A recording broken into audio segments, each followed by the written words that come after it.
Bom dia, boa tarde, boa noite para você que vai curtir mais esses 20 minutinhos de aula do Carecas de Saber.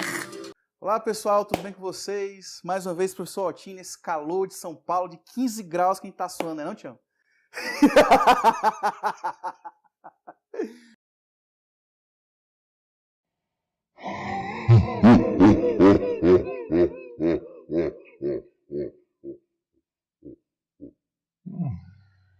Muito bem, pessoal. Hoje nós vamos começar um conteúdo que, via de regra, é um conteúdo que, até mesmo na minha época, que eu era estudante de ensino médio, era um assunto complicado, mas, é claro, nós estamos no Carecas de Saber, então estamos aqui para descomplicar. Que esse assunto nada mais é do que eletroquímica, né?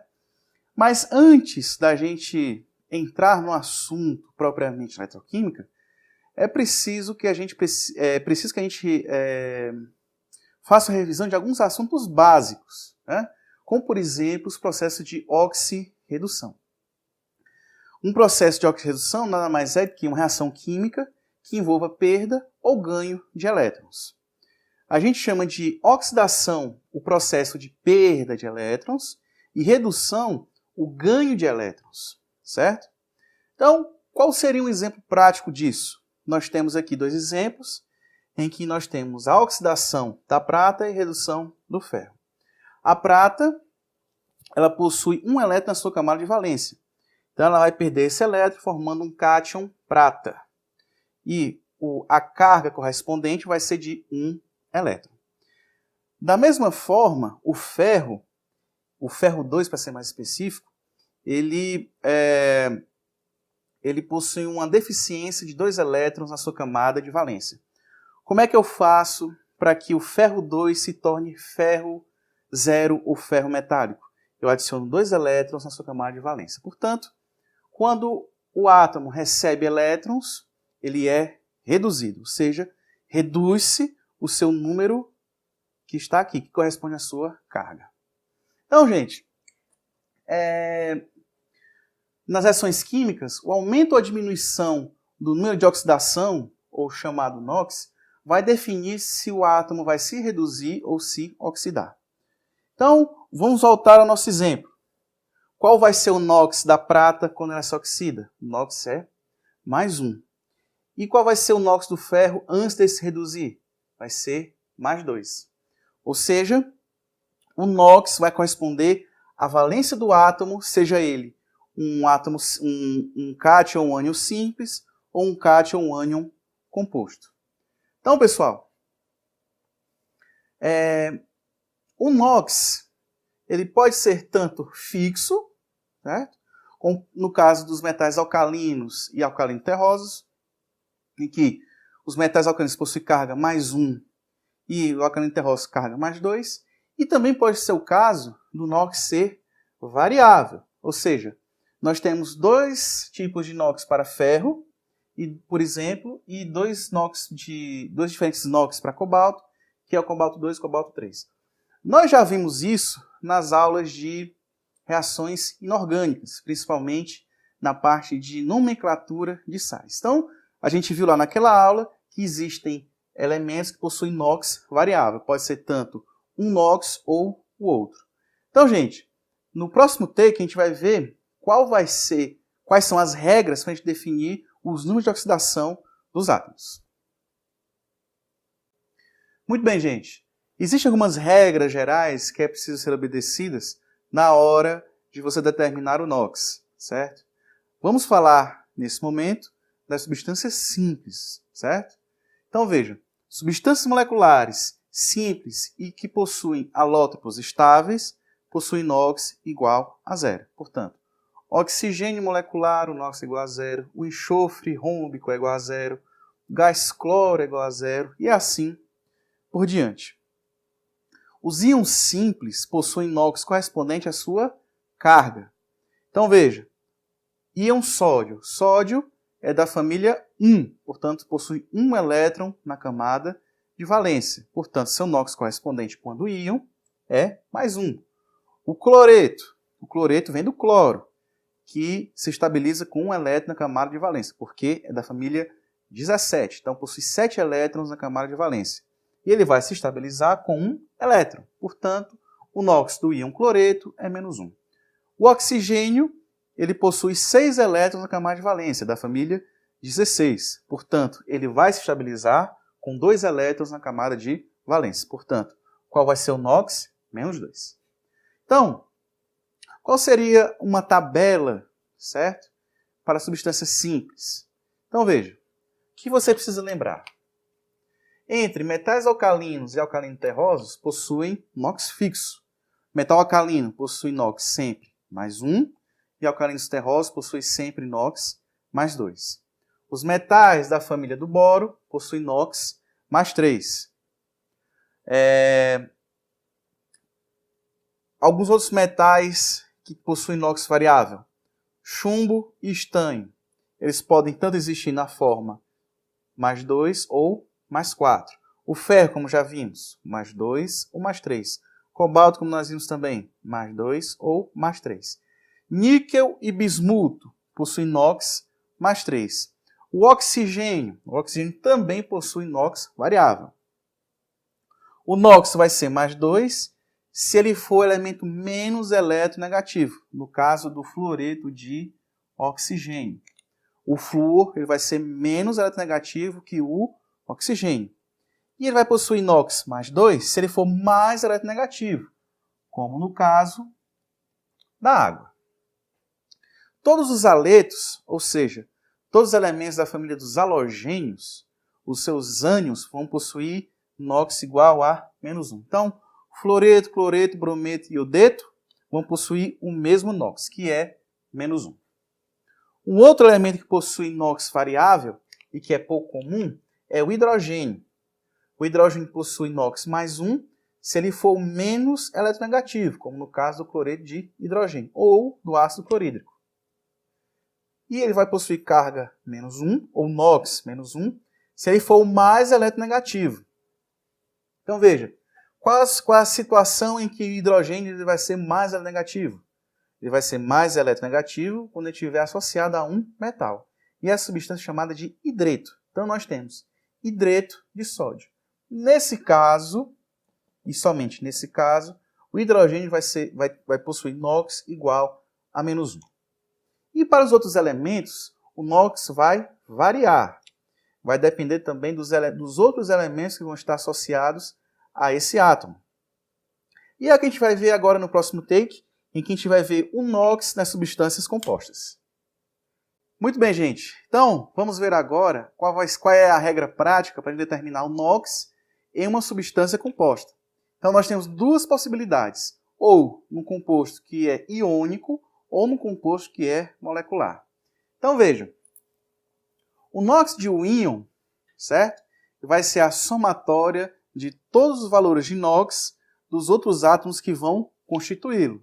E, no composto molecular, a somatória de todos os NOx dos átomos que compõem essa molécula sempre vai ser igual a zero. Então, vejam só. Nós temos aqui um exemplo em que a gente vai calcular o NOx do nitrogênio e do enxofre em determinadas substâncias. Então, veja só.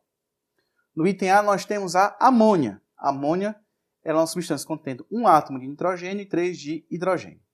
Então, como é que a gente calcularia o NOx do nitrogênio? Primeiro, a gente vai atribuir um valor X, porque a gente não conhece.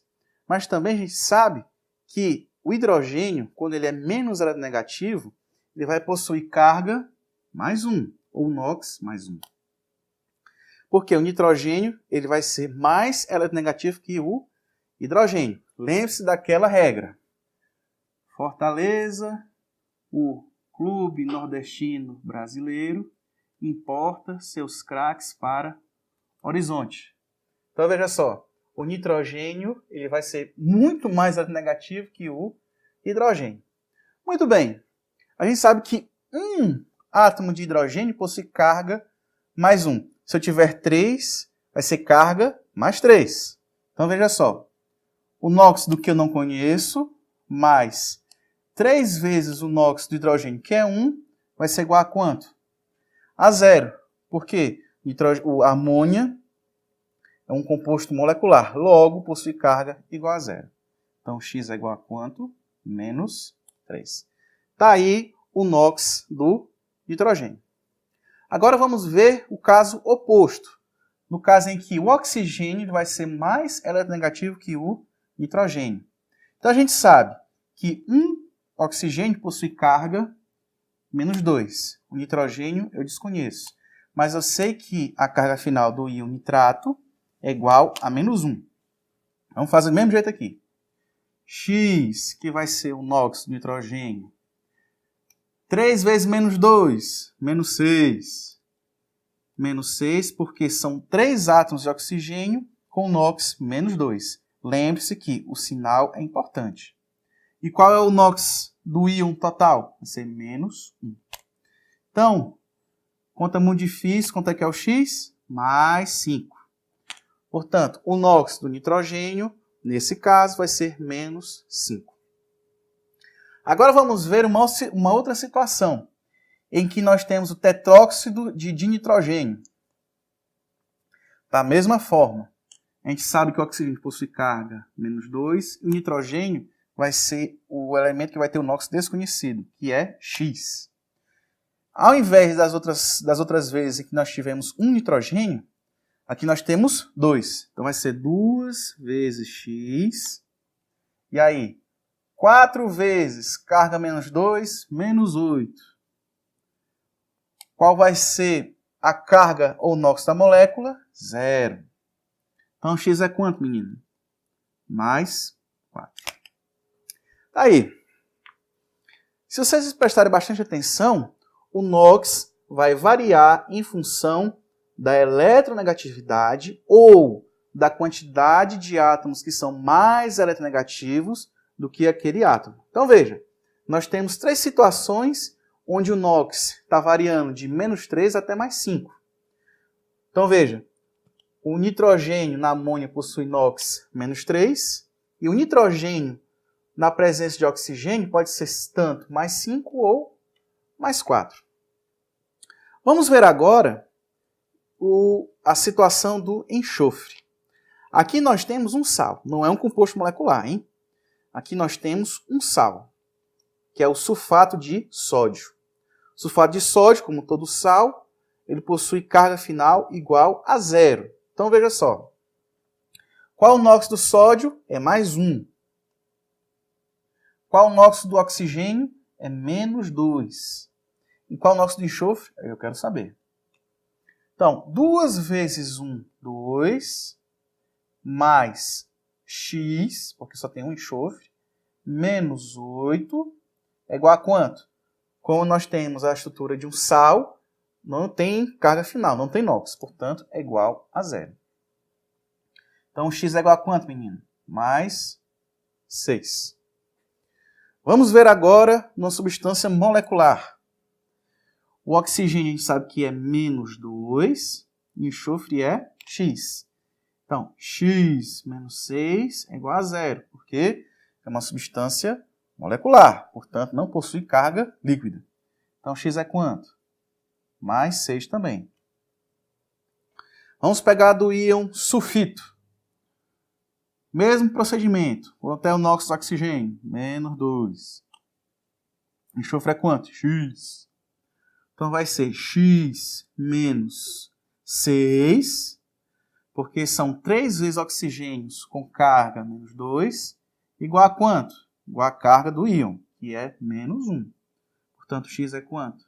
Mais 5. E finalmente, o sulfeto de sódio. Aqui você pode também matar o NOx da substância simples só olhando para o coeficiente que está multiplicando o cátion. Por quê? Lá na nossa aula de estrutura iônica, a gente percebeu o seguinte, que a carga aliás, o índice que multiplica o cátion corresponde à carga do ânion. Portanto, se nós temos sulfeto de sódio e possuem 2 sódios, qual vai ser o NOx do enxofre? Menos 2.